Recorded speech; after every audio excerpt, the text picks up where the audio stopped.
We are doing the Italian stuffing. So now we are sauteing the meat, the hot Italian sausage links, with minced garlic. So it's the basic ingredients, and you just saute them.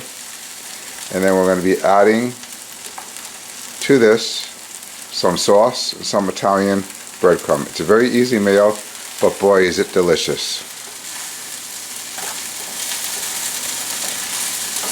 You can go half and half with the Italian hot sausage with the regular meat, or if you prefer a more harder mixture, you could go 100% with the Italian hot sausage. And you definitely want to mince up at least 1 clove of garlic per pound of meat.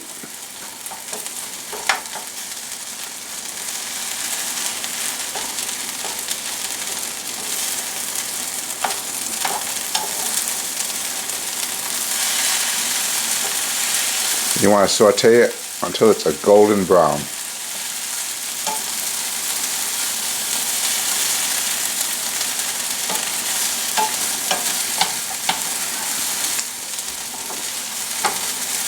You could add a little black pepper to it if you prefer, but it's not necessary because you do have the hot Italian stuffing. So hot Italian stuffing makes it hot enough for us.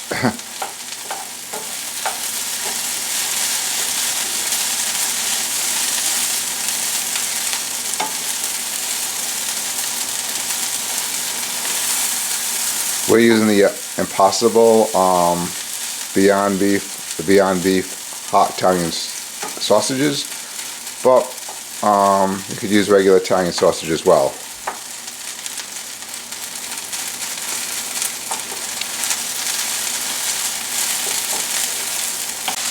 This is the package of the Beyond Sausage plant-based links.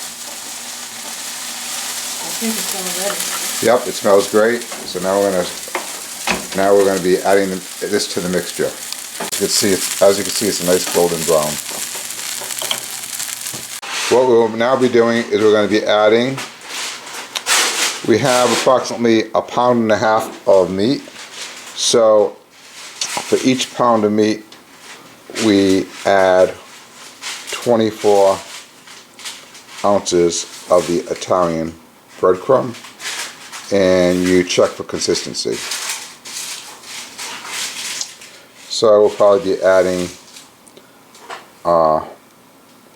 36 ounces, which would be a jar and a half of the Italian breadcrumbs.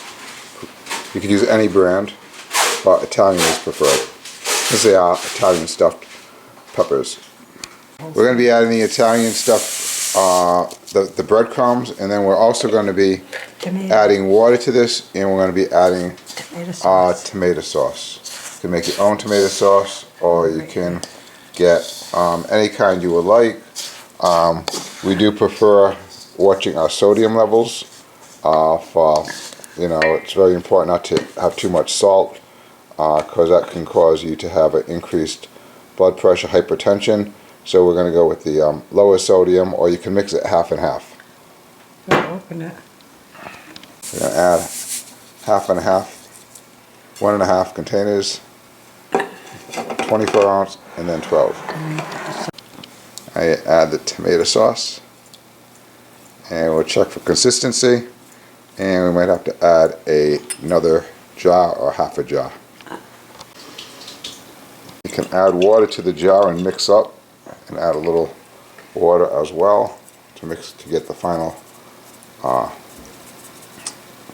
whatever remains in the jar.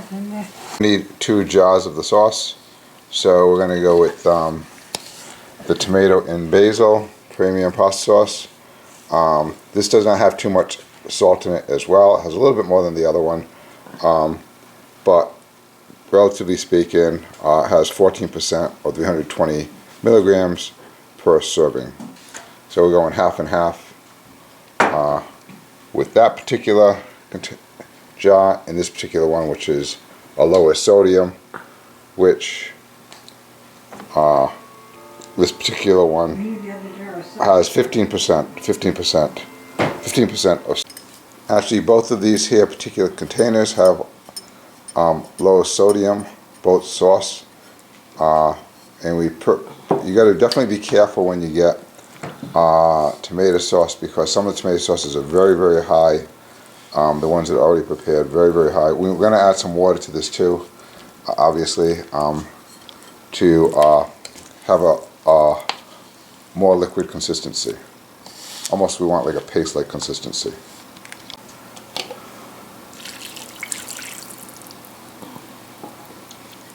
Now it's all set. Definitely requires your arm strength. I'll give you a little hand if you need it. But definitely make sure when you buy any kind of prepared tomato sauce that is low sodium.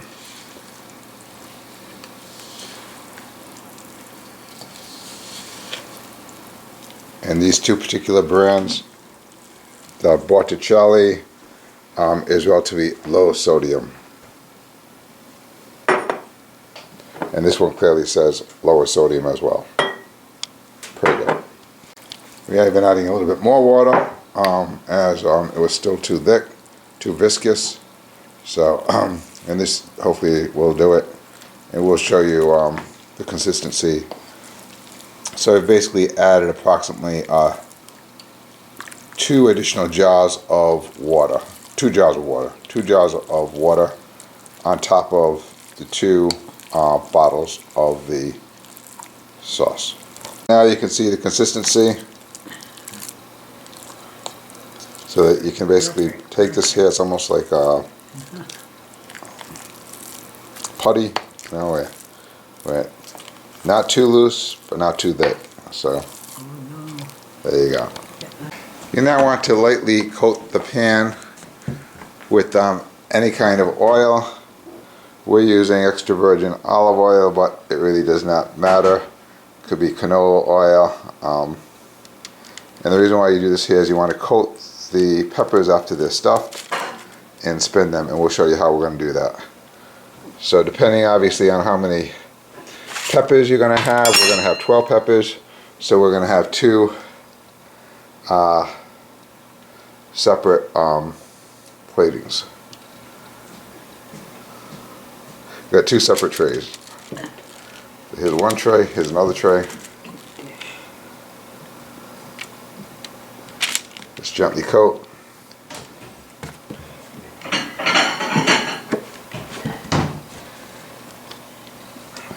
Now we're going to do the stuffing. We'll be stuffing each of the peppers. Now you can just take a spoon and fill each pepper up to its entirety. Obviously, the one thing we do not show is that you do have to core these previously, obviously. So you want to clean them out, make sure that they're clean of all seeds, as you can see.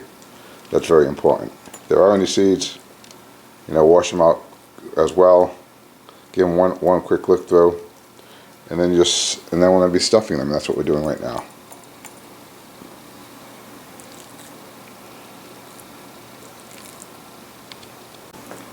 You do want to use a smaller spoon. As you can see, with the small spoon, you make sure you can really pack the stuffing in completely.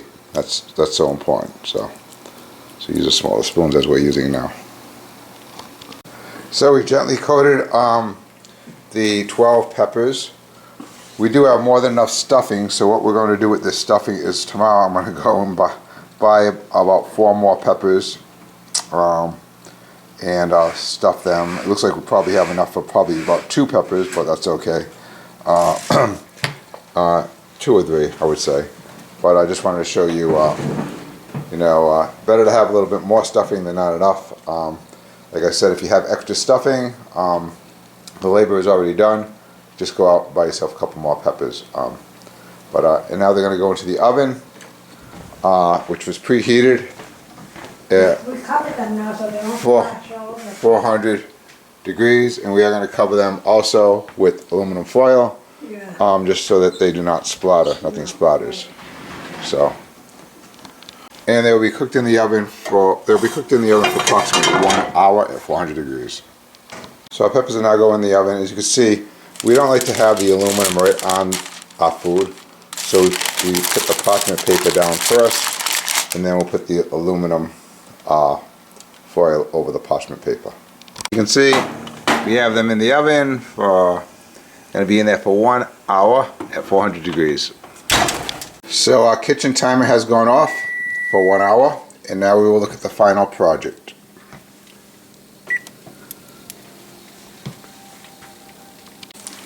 And there you are, the beauty of our creation, the beautiful Italian stuffings. Hope you enjoy them. I'm sure we will. Mangia, mangia.